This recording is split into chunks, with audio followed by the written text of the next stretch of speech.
Hello YouTube and welcome back to Operation Laythe. I'm Southern Wolverine with the Gemini probe. Well, one of the Gemini probes. The one that I remembered to put a capsule on. Here we are on the sands, the sulfur-blasted sands of Laythe. And wait, you might be wondering if you watched the previous episode. Isn't this the probe that crashed in a most painfully horrific way into a boiling ocean of purpleness or something? Yes, in fact it is. Turns out I am a dirty cheater, and I used my quick save, loaded back, landed this thing. I really did not want to run another whole mission in order to get the science I needed to go to Laythe. So I went ahead and landed this thing, and on the basis that successful landings are less exciting than unsuccessful landings, by which I mean to say crashes, I elected not to record it and just go ahead and bring you the results. So let's just drop back to the Space Center, specifically to the Science Center. Here we go. Last thing I wanted was this radioisotope thermoelectric generator, or RTG. And I got enough plus some extra to research it, so bam! There we go. Alright, now we have everything we want for the Laythe mission, so it's time to jump over. And I want to first and foremost develop the space plane. I already made basically a Spaceplane Mark III, which is basically a copy of the Spaceplane Mark I, which I believe I had featured before. I can't recall the episode number. The only thing I have gone and done to it off camera is to take these words, simply the liquid fuel, the jet fuel tanks. I've replaced them with normal fuel tanks and simply taken the oxidizer out of them. I believe these are slightly heavier. But this will give me the option while on orbit of taking the filling these with oxidizer as well in case I need extra rocket fuel. Although I did forget, I'm noticing, to tie these back into the center tank. There we go. Now it will work better. As before, we've got some solar panels, we've got various clusters of thrusters spaced around the center of mass, which is there. I added ladders, which we previously did not have, and I replaced the little baby maneuvering fins with these full-scale canards, simply because it looks a little bit less ridiculous. And that is all I've done. But now we can go in and do some more mods. In fact, we're going to want to do more mods in order to take this thing to Laythe. Alright, so let's get all these stupid solar panels off of here. This is one of the reasons that we waited and got the RTG. And that is so we can go in here to wherever it is it's hiding. Did I miss it? Where are you, sir? There you are. And snap it right on here, and now we don't need to worry about power. So I'll just turn it 90 degrees so it lays along the fuselage like that, so it looks sort of like it belongs there. And that should give us more than enough power to continually run all the things that we need to run.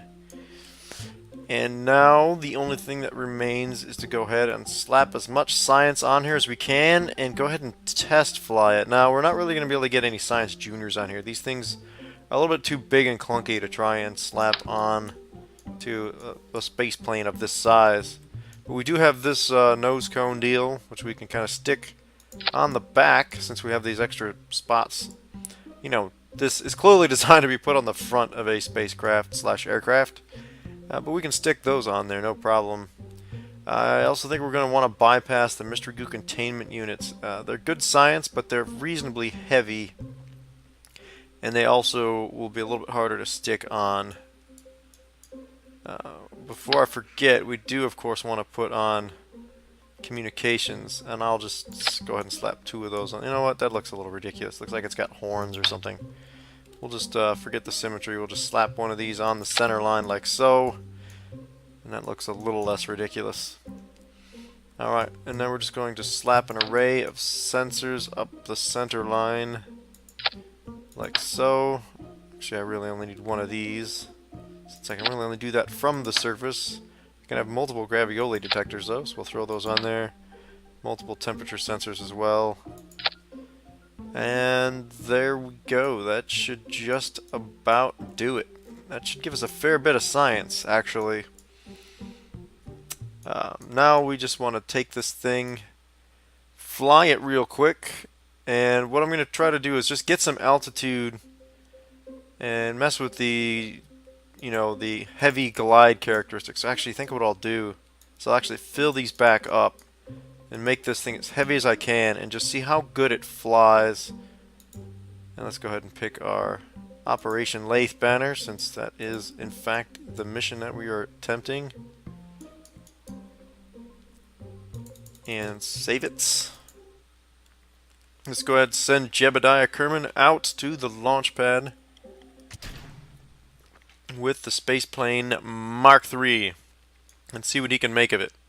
Alright, let's go ahead and activate the engine, turn the SAS on. We'll leave on, the course controls, and we'll reset the fine controls if this proves to be an overreaction. And let's just light it up.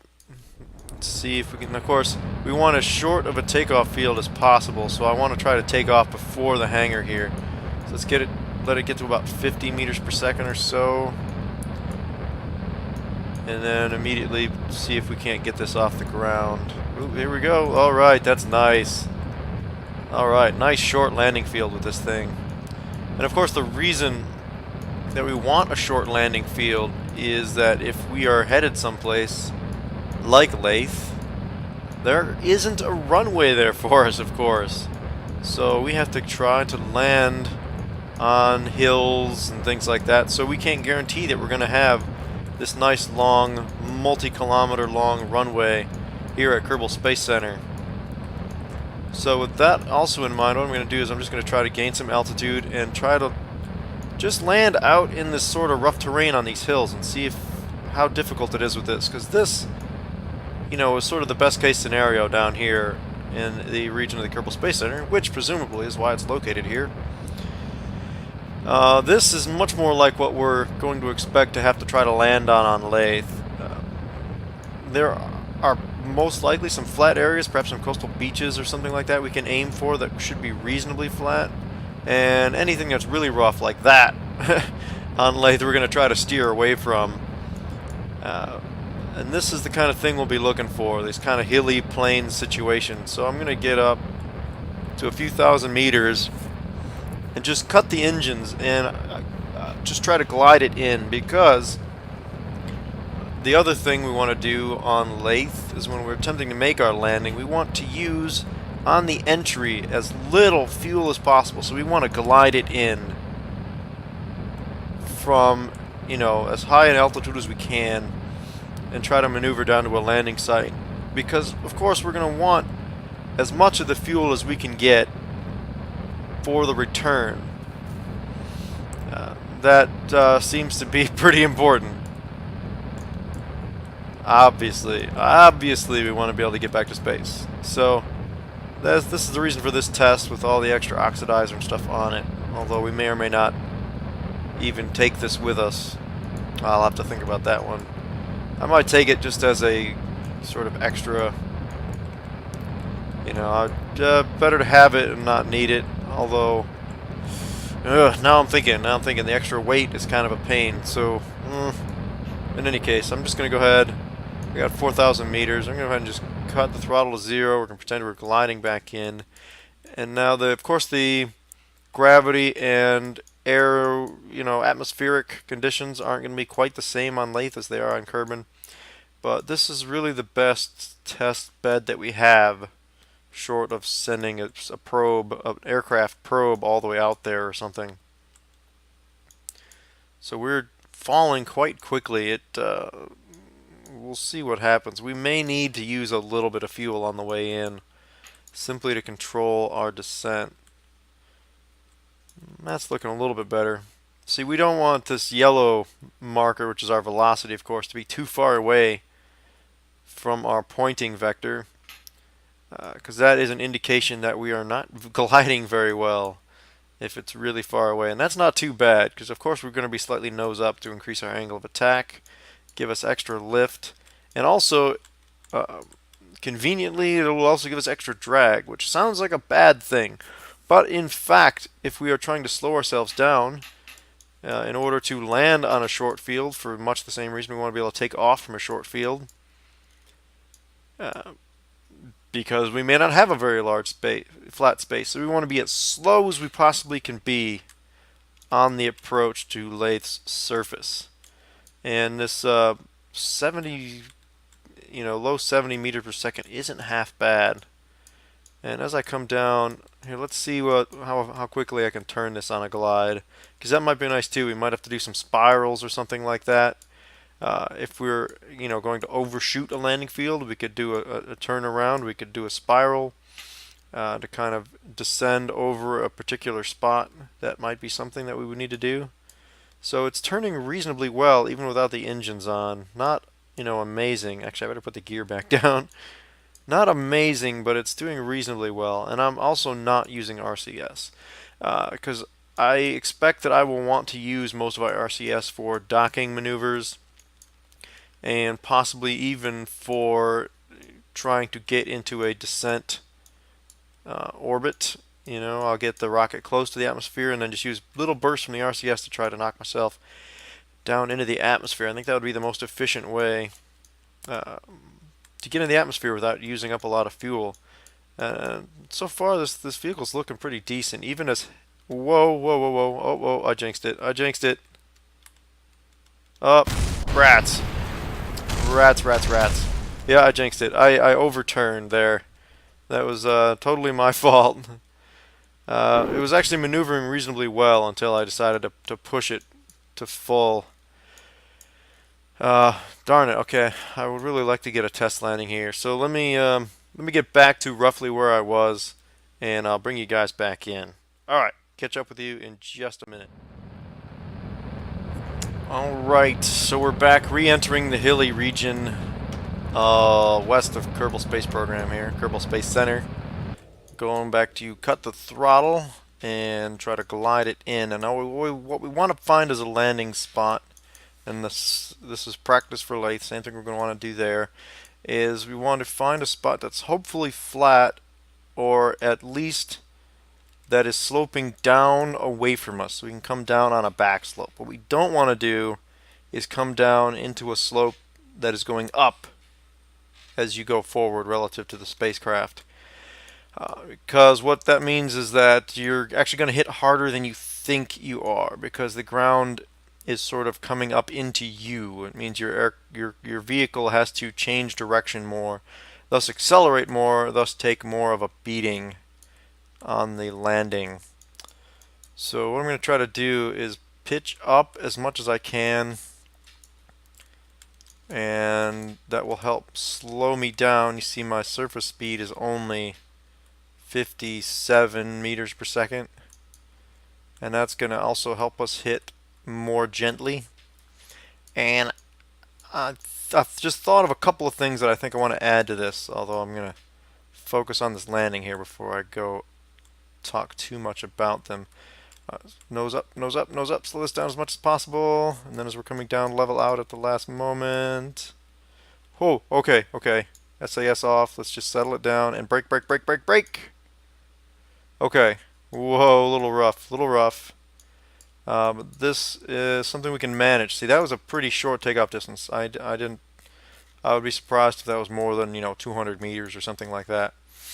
All right, so the two things I just thought of that might help our landing situation out is, one, if we land in the dark, just occurred to me how tricky that would be. I might go and put just a couple of those larger, the spotlight type lights back here to shine forward and sort of down, trying to illuminate the landing area, or at least see where it is as an indication of how low we're getting. Of course, we'll have to angle them extreme forward, unlike a regular traditional lander with legs that we would just point straight down. The other thing I was thinking about adding was we might just put one of those radial mount parachutes. I'm not sure where I'll put it. but it might be nice. It would shorten up our landing distance, although honestly that landing was a pretty short distance, so I'm not too concerned about it actually. Oh, I got extra solar panels on there I forgot to take off. What I might do is move these forward and put the radial parachutes there, and that would let me stop very, very short distance. I could land almost anywhere.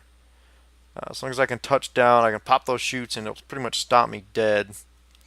So I'm going to go ahead, recover Jebediah. Now let's go make those changes. And I think we have a working Laythe spaceplane.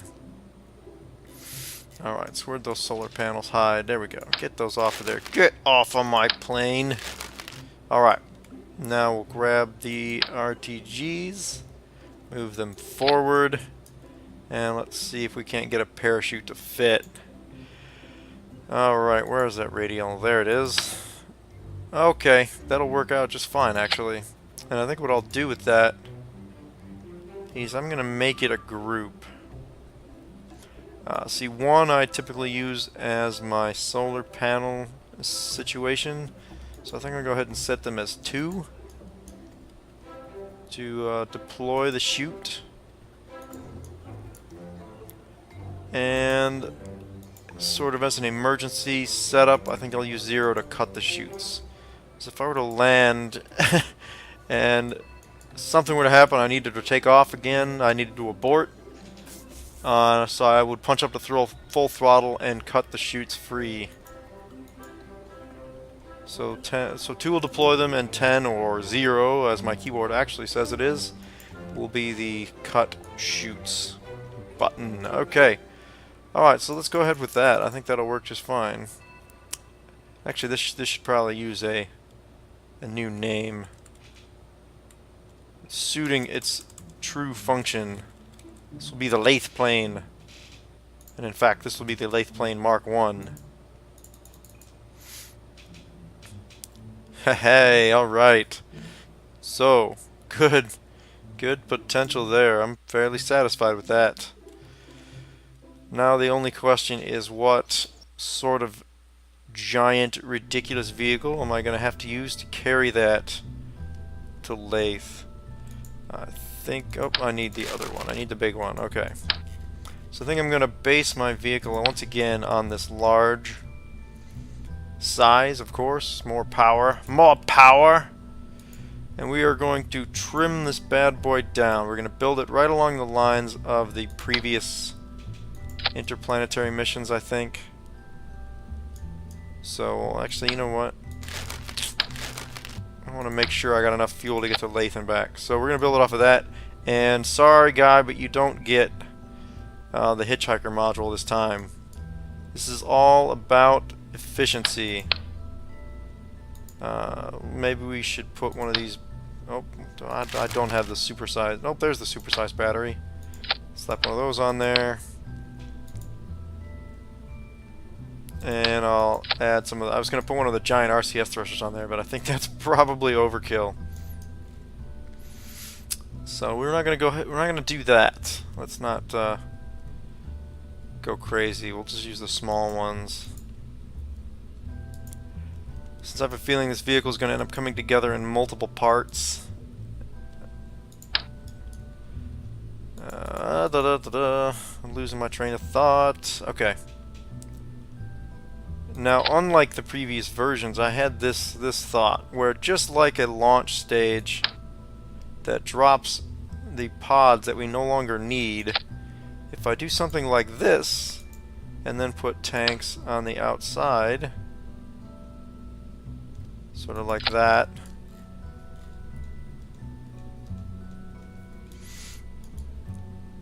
and then pull them down to a position that makes sense, like that. What I can do after getting all these nice and structurally tied into one another and to the center is that I can actually ditch empty fuel tanks instead of carrying them around after I'm done with them. So I think that actually makes sense. So of course what we need to do to make that make sense is throw some fuel lines on here. Of course, we want these to drop by pairs to maintain balance, just like any other vehicle. So we're going to pull our stages out here, and that should give me matching pairs. Yes, that seems to have worked. Okay, so now this one going to drop first, so we're going to go ahead and put the fuel lines from here to here, and then from here to here, and same thing over here. Alright. That's probably about as far, just about as far as those fuel lines can stretch. Now, the reason that I've spaced them out so far is because I'm going to have engines that go on, and I want to have space for the plane to kind of come in and tuck in underneath here. So let's get one of these structural bits so that I can basically use that as an adapter. You know what, actually, if I'm doing that, let's pick the lighter weight version. Pick the large to small adapter. Oh, that's the small to really small adapter. Where's my other structural adapter? There it is. Okay, so we're going to stick that on there. We're going to put the small docking port on here. Regular clampotron docking port. There, so that's where our space plane is going to attach. And, you know, as heavy as these are, I could do what I've done before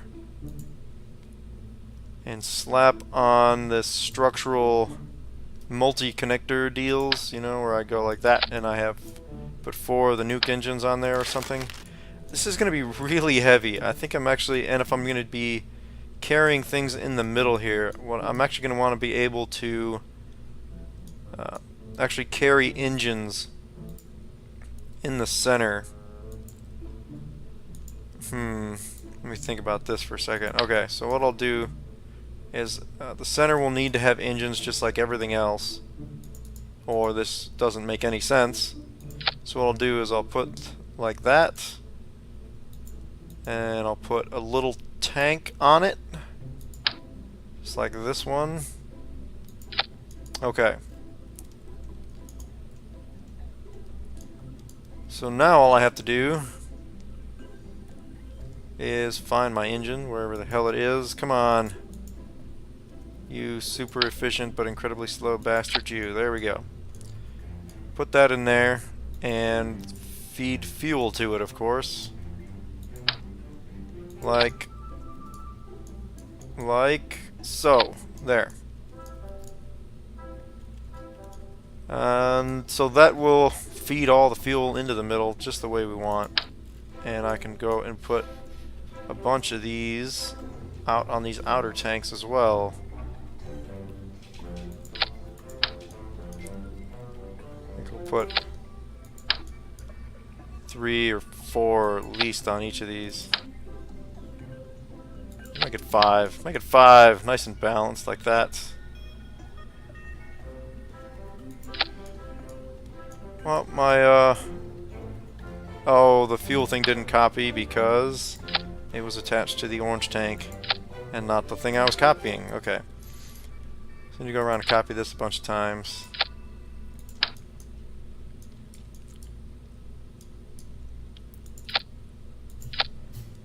Okay. Exciting stuff. This is a totally new vehicle for me. Now that I built it, it made sense in my head. It looks a little funny now that I'm looking at it. I might need to rearrange some of these a little bit, even them up.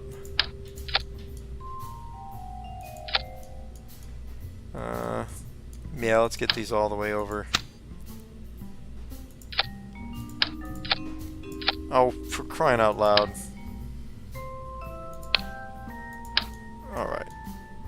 I'm just gonna take a little bit of reorganization here. Alright, come on, you can do it. Like that. There we go. Okay. It's kind of a ridiculous looking thing. Not sure it makes that much sense to carry this many nuclear engines. But I think we're going to go for it. I think the dropping off of these stages is going to make the most sense. Of these outer tanks. That will make the vehicle more and more efficient as it goes on, just like the launch vehicles that we use all the time. Oh, and for some reason we have extra fuel lines connected to all the extra stages. Why did you do that? Oh, you know, that was that leftover one that was connected to a tank before that I then moved. And we need one more line, looks like, connecting here into the center.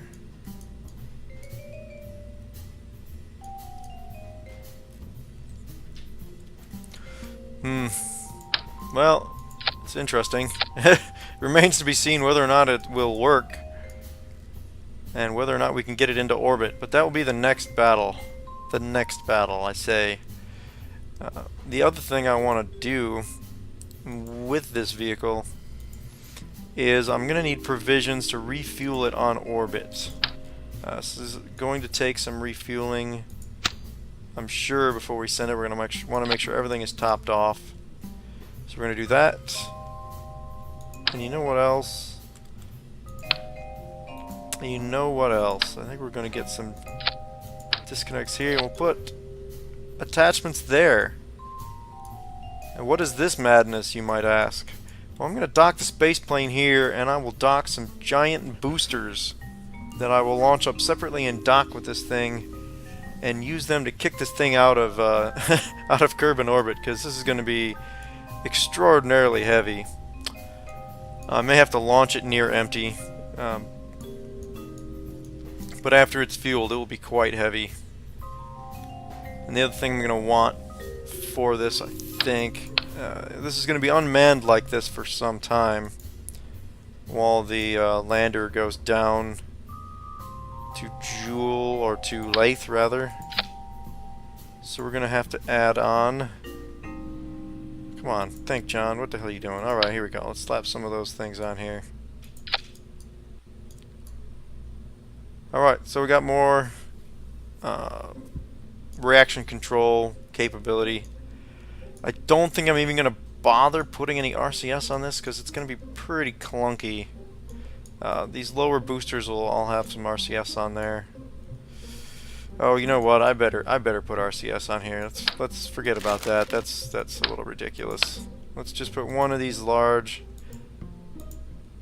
I've talked myself back into putting one of these large RCS containers on here, and I'll just throw. Where's my center of mass? Okay, so I want reaction control in the center, because of course after everything else is gone, I'm still going to need a control.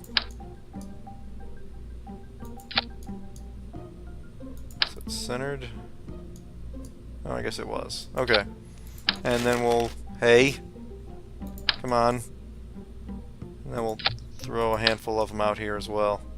This thing is going to be an absolute dog to maneuver.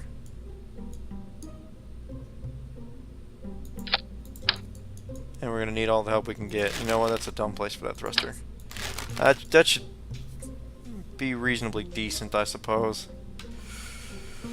Not amazing, but decent. Okay, now if I can get this into orbit, the idea is to, like I said, to attach boosters down here, and to attach the space plane here, and of course the wing, we'll have to make sure the wings are angled so as to avoid these engines. Ooh,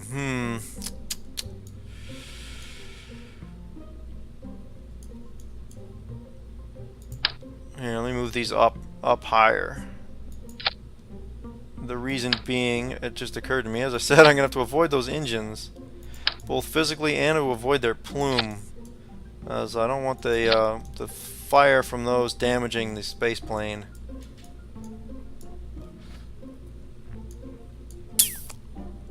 Well, okay, we'll see how exactly that all fits in together in the next episode or two, as we're going to have to do some on-orbit assembly and some refueling and things like that. Perhaps we'll do some shakedown tests to make sure this is all going to work more or less the way we intend it to. So that'll be the next episode, and then we'll be taking off to Laythe.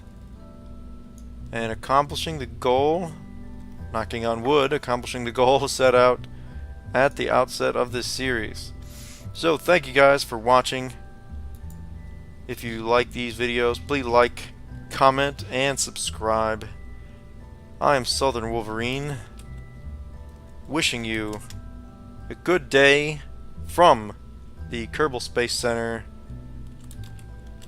Vehicle Assembly Building.